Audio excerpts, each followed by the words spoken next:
once again, yeah, that's not my. I just don't want to move somebody else's painting.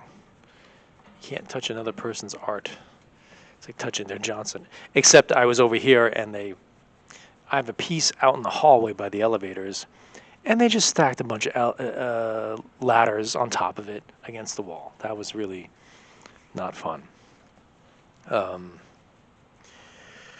yeah, like everyone else, I just want everything to be easy. Of course, why does anyone want anything hard um, when it comes to all this art stuff? Got my hands on some like MTA cylinders, which is crazy. The ones that used to slip over the turnstiles on the I would call them tines, and then it's like a metal, like a plastic and metal tube that went over it and locked, and found like a whole warehouse full of these things and trying to repurpose those. That's all I'm trying to do is repurpose stuff. And I was giving more thought about this whole thing with the rides too. It's like, um, yeah, any money, anything to get anything out of it. It's like I'm not going to say it doesn't make a difference. It does, but the people at some level are going to have to understand that this is a labor of love.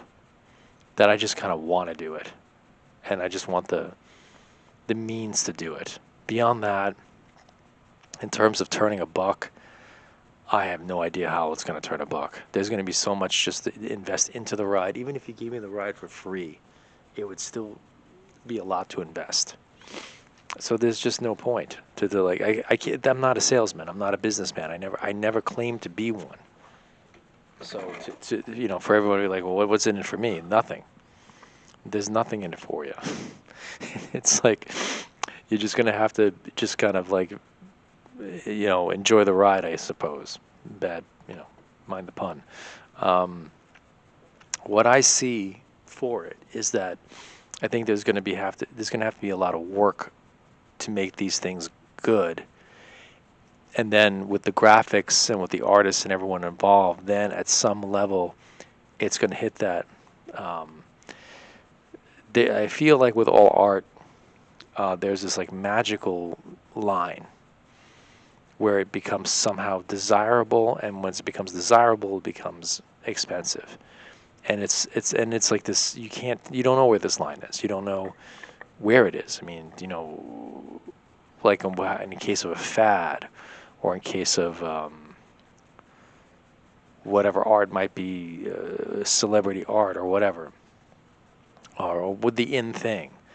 You can't really make that happen. That has to happen almost like organically.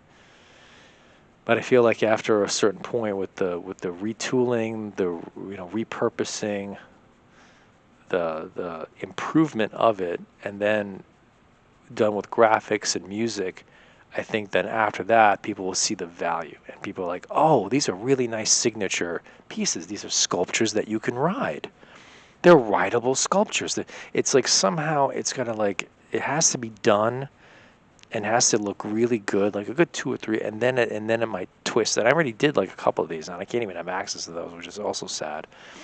But it kind of has to kind of like get to that place first, where you see the end product, and maybe like a couple of the end products, and you got to see it in this like beautiful, shiny, nice thing, and then create maybe miniatures, like print them out with the 3D printer and stuff like that. Create like a whole mini, sort of many like a mini market of this, that you make them into like collectibles. I mean, whatever, make them sound and activate and put a Bluetooth speaker on it. I don't know, something that you have the rideable sculpture, you have the big piece, and then you have like, and then it's almost like what you call it? What are those things? The not bobbleheads, but it's the same stuff.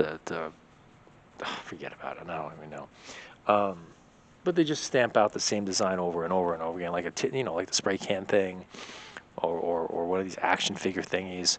Except this is like like in real life one thing, and then you have a miniaturization version of it done by a celebrity artist, like a couple of other these other objects and stuff. But this is already kind of like already pre-programmed. It already is a toy. It's just a very large toy, and then you just make a small version of that toy. So there's a lot of room here, but it's all one big experiment. And to tell people and to convince people like, oh yeah, you're going to be a millionaire doing this. Like, no, there is no gold. There's no gold at the end of the rainbow here.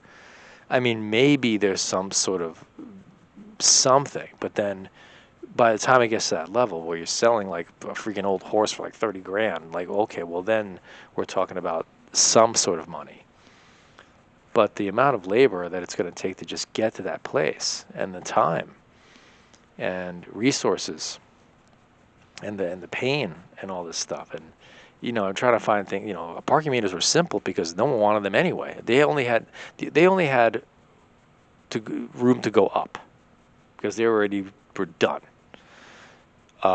These things are a little bit more complex with the music and the sound. Like they had their run. Just trying to like refurb it, just try to do a refresh on an old brand. That's what I'm trying to do.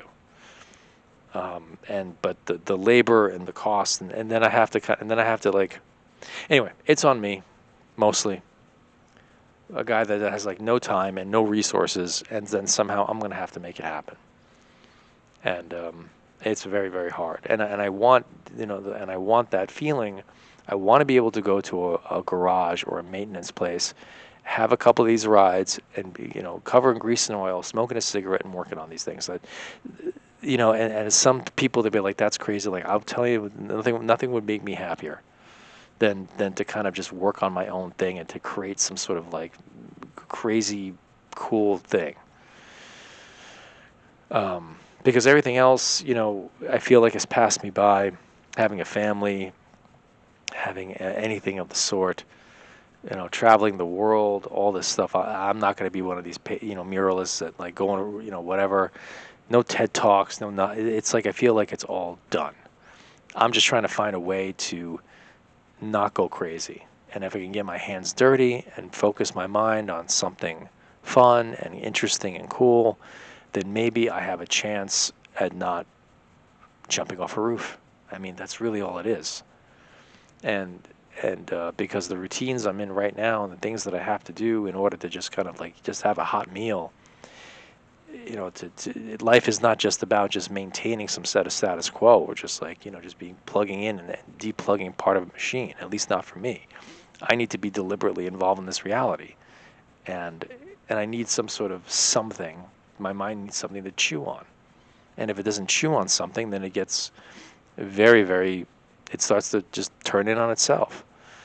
And I wish that, I wish there was a cure for the restlessness. I would very much like to just be able to calm down.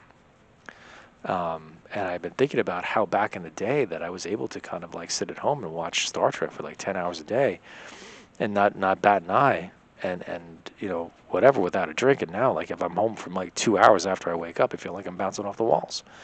So the restlessness has only continued, and it's only just growing exponentially. Maybe because my mind and my body know, like, the clock's ticking. A Star Trek marathon is not something I can do anymore. It's a nice idea, but it's just all a waste of time. And try to be productive as much as I can, because and to give my mind something to look forward to and to latch onto. I think there's something to these things. I think most people, they're ready to be thrown into a dumpster. What's the point? And I feel like so many great things and so many great objects, same way they couldn't figure out that, like, hey, an old New York City building actually might be nice if we keep it.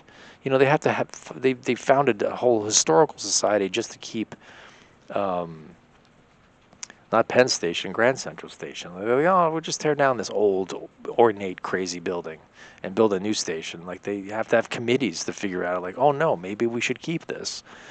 It's beautiful architecture. It's like the same thing with this. It's just like, it doesn't help anybody to have these on a dumpster one day.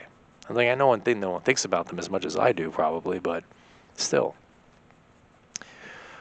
But I have to be honest with these people.